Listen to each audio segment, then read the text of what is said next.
Good afternoon to everybody today. I want to thank TEDx and Khalsa College for inviting me on this occasion to share my views on certain areas of decision-making process of the judges. But I just got this call from Hari from about a week back. Says, sir would like to speak on these topics.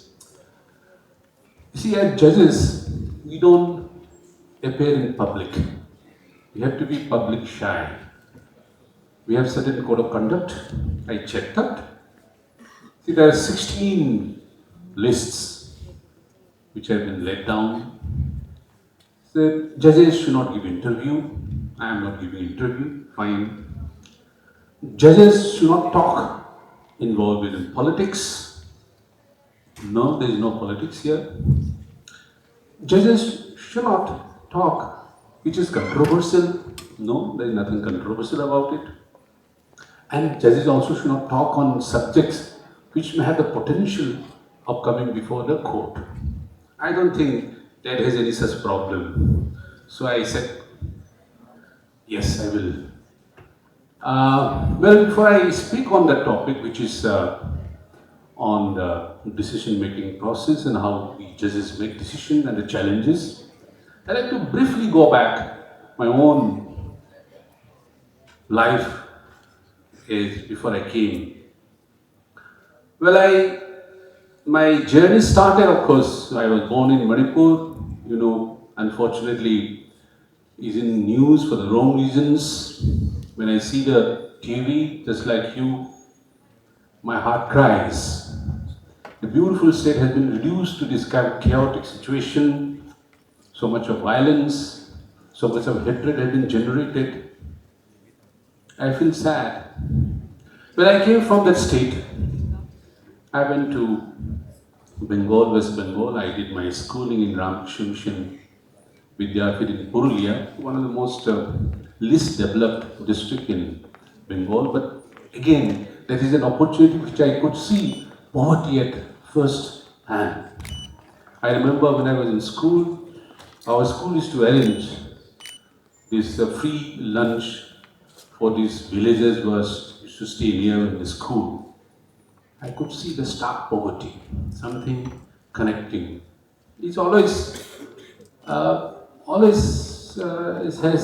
it entered in my kind of psyche. That's how we in the rural area live. Then I did my schooling, and that is where also I was introduced to this great country. It's called India. That's my journey starts, trying to discover India. It's such a fantastic place.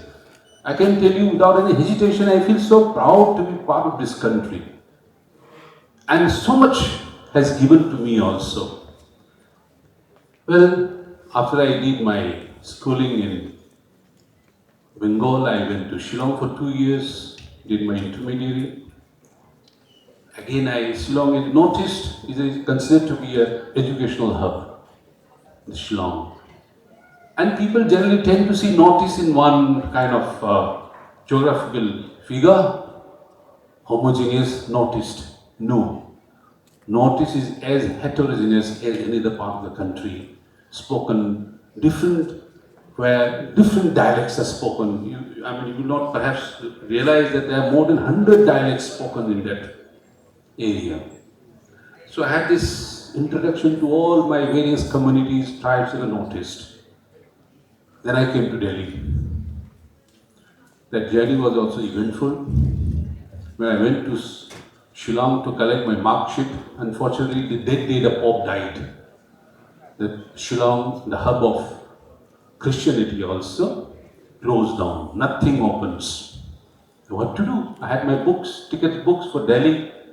I went to the vice principal who was there, Father Kenny. I still remember, Father, what to do? I have my tickets. After 2 days, I have to go to Delhi. I don't have a certificate.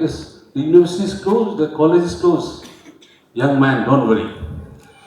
He took me to his office. He took out this big ledger book and register book. From there, he noted my marks. English, maths, science, biology, chemistry, physics. I said, you take it. I said, thank you, Father. I came with that mark sheet, handwritten mark sheet, written by the vice principal of the college. And wonder of wonders, I got admission here. Do you think it's possible here? You get a sheet of paper, I said, this is what mark I got. I got admission here, and this wonderful university, just like you, it's a compact, so many colleges in one geographical area where you interact, whether you are staying in a particular college is immaterial because you have friends all across. That's the greatest kind of attribute of this university, vibrant all the time. I was told that when I was coming to a lot of checks, I said, protest हो रहा है. हमारे time में भी होता था. I remember the VC's house. I don't know whether the VC is still there or not. We used to go and hi and all those. There are all kind of issues every day. There will be some issues. इसको नहीं मिला, इसको वो कर दिया है. This all kind of problems. So see, they were born and brought up in the 80s, and also was a kind of time it was going through. I still remember when I was a student here in college as well as in the university, there was a big issue about this dowry death. See, these are issues of just growing up at that time I got acquainted. And one thing which I remember very vividly, still deeply imprinted in my mind, my father was a sitting judge. He died in October 1984. I went, while coming back, 31st of October, if I remember, when I was coming back, I had a friend from Arunachal.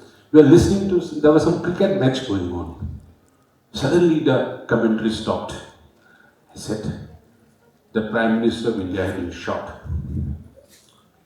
That's then we were traveling the train, and every station our train will be stopped. Fortunately, nothing happened in our train. Then I realized when we reached Delhi, we were stopped at various Ghaziabad and all those places where we were before entering Delhi. I could see smokes smoldering all over. We didn't have any clue because everything was shut. There was no news. Then I was told that there was a riot going on. Me and my friend somehow managed to get a taxi. Reached the university. And I saw for the horror of the first train.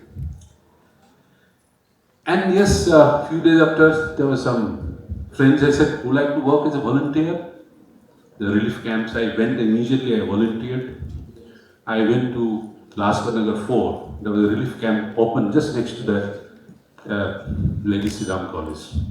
I said, you have to go and collect this warm clothing because October, November, it was cold.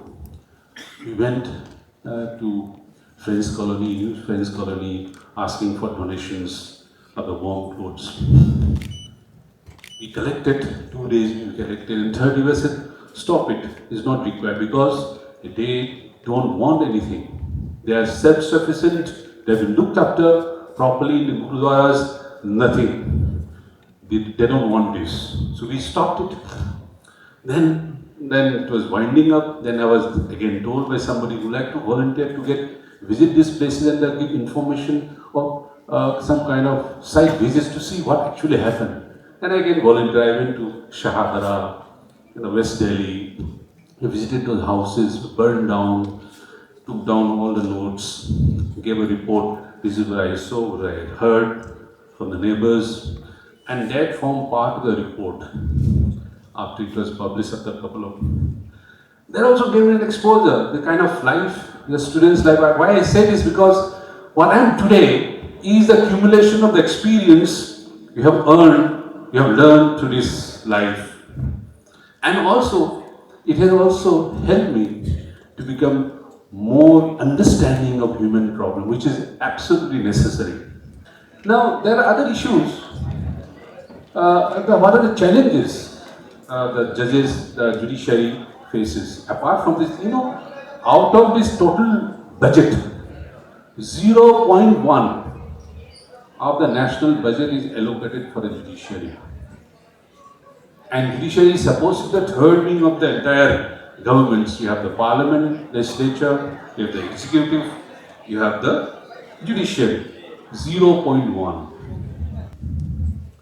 All I can say is that, see, each and every one of you present here, you'll be some future doctor, you will be a future engineer, MBA, politician, teacher.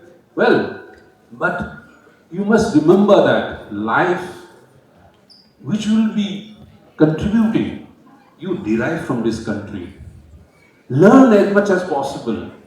Go out everywhere in this country, learn the experiences. I am a proud Manipuri. I was born there, but my pride should not go above the country. As Rabindranath Tagore says, we must not confine ourselves within the narrow domestic walls.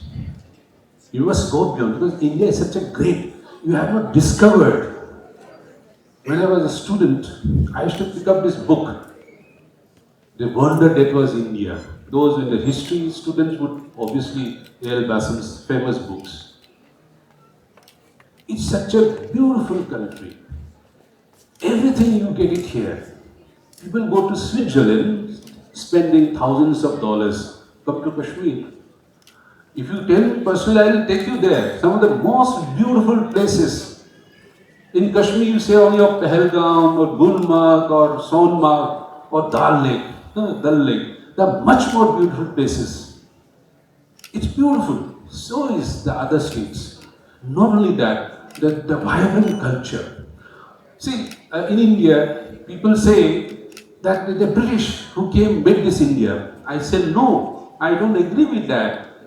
India has been existing as an idea, bound by this deep-rooted culture, deep-rooted spirituality. 1002 years before, Adi Shankaracharya, he started his journey from Kerala. He went to the east in Puri. He went to the west in Dwarka. He went to the north in Kashmir also. And he established his four piths. He was still vibrant and thriving. See, Shankaracharya in 2000, he didn't have spice or indigo here in India. He could travel and he could speak. What language he must be speaking? Of course, Sanskrit, he knew Sanskrit, he could. Yes, Kerala, going all over places. India was already in existence in spirit. An idea was already there. 2400 before that, Gautam Buddha's ideas were all over the country. Then Mahavir came, Guru Nanak came. See, all these spiritual leaders that drew sustenance from this country and bound this country together. Only we, today in political terms, we say India, but in essence, India was already in existence. India is the only country with such a rich civilization continues uninterrupted. We know of Egyptian civilization, where is it? We know of Mesopotamian civilization, where is it? Greco-Roman civilization, where are they now? But India thrives, India continues. That's the fire which was ignited thousands of years before. It continues. And we must revive, we must strengthen it, and we must draw sustenance from it, for which each of us have a duty. How to draw sustenance unless you know it? We must discover India. Well, that's what life is all about. Life will go on, but we must continue all our effort, share our views, irrespective of the belief, irrespective of your profession. I think sharing is a great idea and learning is a great idea where you can make a difference from the lessons you learn through your circles, to your friends, to your experiences. Thank you very much. Thank you very much.